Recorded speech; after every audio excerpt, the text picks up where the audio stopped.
I'll start with this. We're going to sit and kind of talk a little bit about the statue and a little bit about your career here at WKU. But when did you first kind of hear from Todd or the administration about the possibility of a statue and all of that?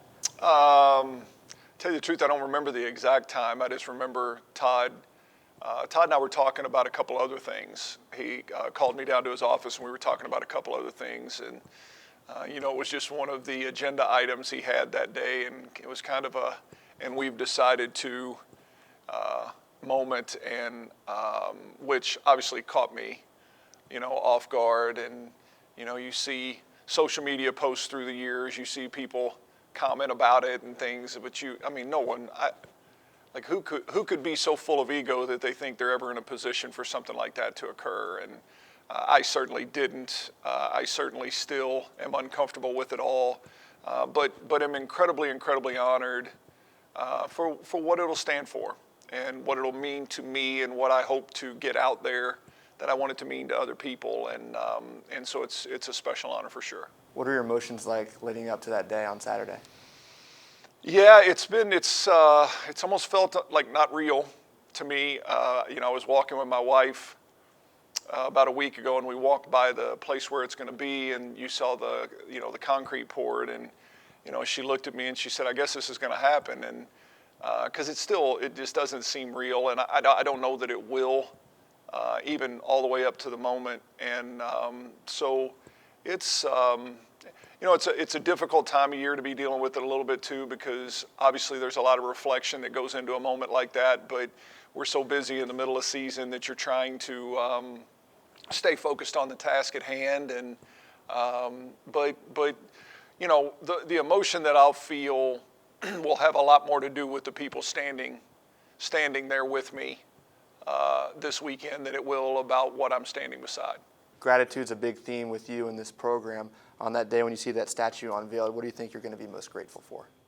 Yeah, just, I don't think I'm going to be in awe when they unveil that and I look at my likeness. I don't think that will make me in awe. I think when I'll be in awe is when, after I do, and then I pan back across the crowd and I see all of my family that has been such a big part of the story. All of my former players. It's alumni weekend. I think there'll probably be a few of them back in town. Our current players and their families, and the Western Kentucky fans that'll be there, because they're all part of the story. There's nothing more useless than a coach if you don't have the right support network around you and the right people and the right players, and so this certainly will be my likeness that will be on display forever, but there will be a lot of people standing there that will be part of the story. And that's the part that I think will be the most special to me. How special is it to have a statue not only at a place you've coached for so long, but also your alma mater, a place that's given you so much? What does that mean? Yeah, one of the things that was an early decision is where will they put a statue? And, they talked about doing it inside the doors of Diddle Arena. Did I want it to be inside? Did I want it to be outside? And my wife and I both agreed. I felt pretty strongly that I wanted it to be outside on campus, because I think that my story is bigger than just winning some volleyball games. I think that my story is certainly taking a program, that hadn't had a ton of success and building it into a national contender and done all these things that we've been able to do, but I also want it to stand, as a symbol. I'm also a first-generation college graduate.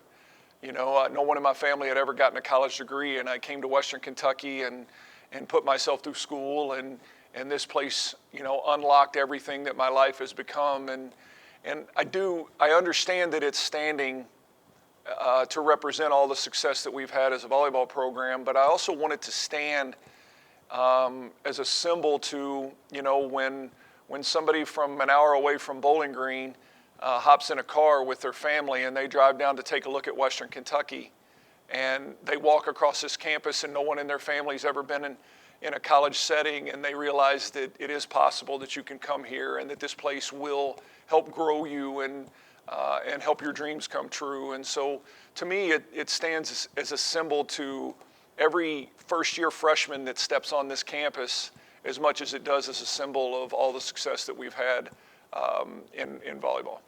We're going to talk a little bit about the statue. How much input did you have on like pose or anything? Did you get? Yeah, that was an interesting process. Russ Faxon, who's a Western grad, was selected, and again, I had, as you wouldn't, I'm sure, I had no idea what that process looked like. And Russ came to Bowling Green one day and spent the majority of the day with me.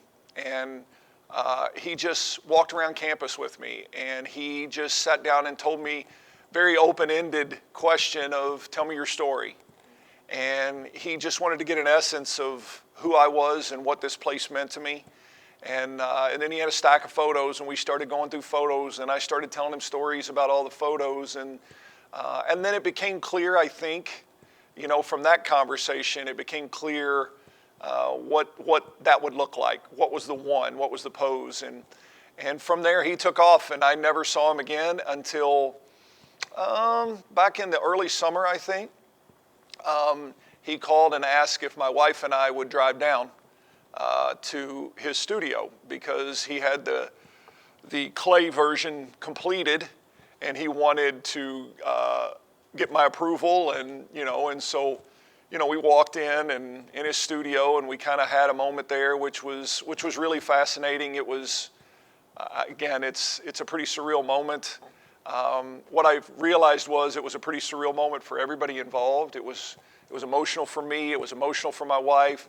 It was emotional for Russ, and they jokingly, and his assistant, I tell this story, his assistant was truly emotional, like tears in her eyes, and I couldn't figure out why she was so emotional. And finally, at the end, she told me it's rare that the person that he does sculptures of, statues of, are still living. And so it was an odd feeling for her that I was standing in there with it and beside it, and all of that is a very surreal thing. But he made a couple of adjustments while we were there that day to certain things, and then we signed off on the final product, and off it went to be bronzed, and we haven't seen it since.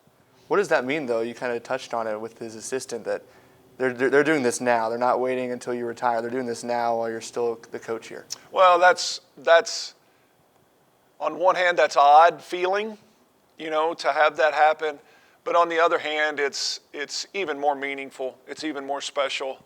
I had a great aunt that I was so fond of when I was a little boy, and she used to always say, send me flowers. I want you to send me, don't put flowers on my casket someday.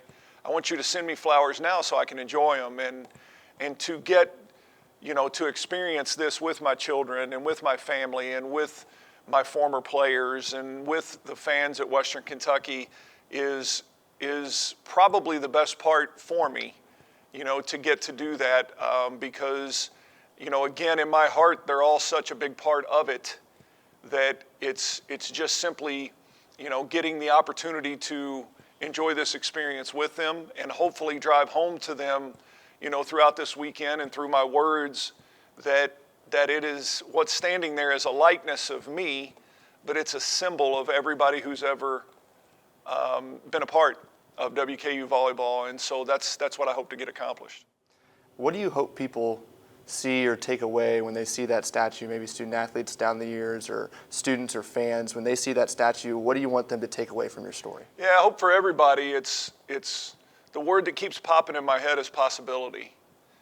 That we live in a world where people want to make sure and tell you all the things that you can't do and you can't be, and I hope that it stands as a symbol of possibility, both as a poor student who had never had a family member be in a college environment, and the ability to come here and have your life transformed by this wonderful hill, and then to all coaches, players, again, I didn't take over a program that was thriving. We were 7-26 in my first year, and throughout 31 years, I've seen a lot of coaches come and go, and some who never give themselves a chance to build something special because they spend their time focused on all the roadblocks. And I promise you, Western Kentucky volleyball hasn't been the most well-funded or with the best facility or with the best, biggest coaching staff or the Fab 50 players or what.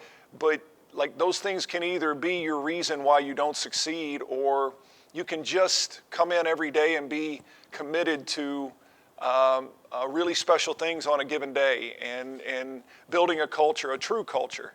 The words family and culture, like those things get thrown around in college athletics all the time, but if you dig in, I'm not sure that's a family you'd want to be a part of. And, this is just a symbol of possibility that you don't have to have all of the benefits that that supposedly put people ahead in life, that if you do things a certain way and you work hard at it every day and you truly, genuinely care and love, the people around you, that the possibilities are pretty endless what can be accomplished. You hit on that culture part. I was reading an article by ESPN on you and the program. It was published around 2019. They said there were like 6 pillars for the program. It was respect, trust, hard work, accountability, positivity, and a team before me. What's most important to you in those? Yeah, those are our 6. You're right. They're the pillars. They're our 6 team values. But the 2 that I always focus on out of those are trust and respect. Trust is something that's very fleeting in college athletics. Trust is something, it's truly part of the build when kids get here, because when kids walk in the door, you can't demand that they trust you. Trust is a proven thing. Trust is an earned thing. And the trust that I have in our players and the trust that they have in me has gotten us through all of the down parts, of the journey. And then respect.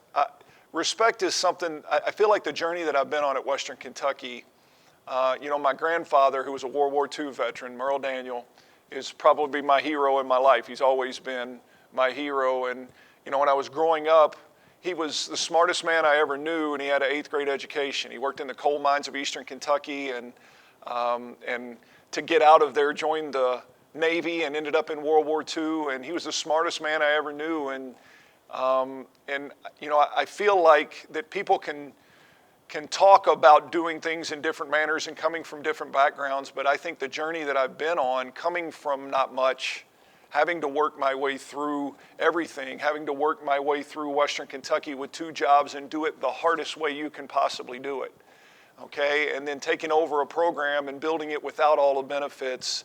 I think you earn respect, but you also learn to respect everyone around you.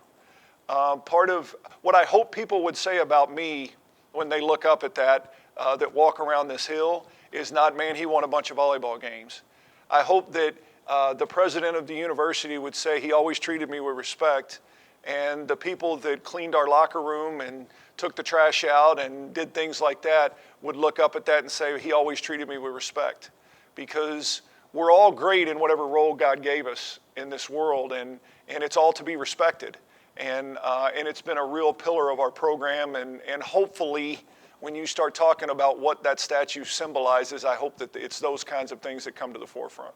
What do you hope family says? Your sons, your wife? I hope they're just proud of the way their dad did it. I hope that in the midst of loving a whole lot of other people's children through the years, that they never felt like that it didn't sacrifice the love that I provided for them, and the way that they were raised, and the model that I tried to be for them. And and I hope, again, I hope that they're inspired to live their life in a certain sort of way. I hope they're inspired to not give in to all the materialistic pieces of it, but to really pour into people and understand that the more you give in this world, the more you get. And so, that's what I hope they're proud of. I hope that if they're interviewed, they don't talk about 800 wins. I hope they talk about what people, my oldest son, Tyler, recently told me that somebody came up to him and talked about how lucky he was to have me as a dad. And that's a better comment than any amount of wins or championships that we could have. And so I hope that that's the lesson that they take from it.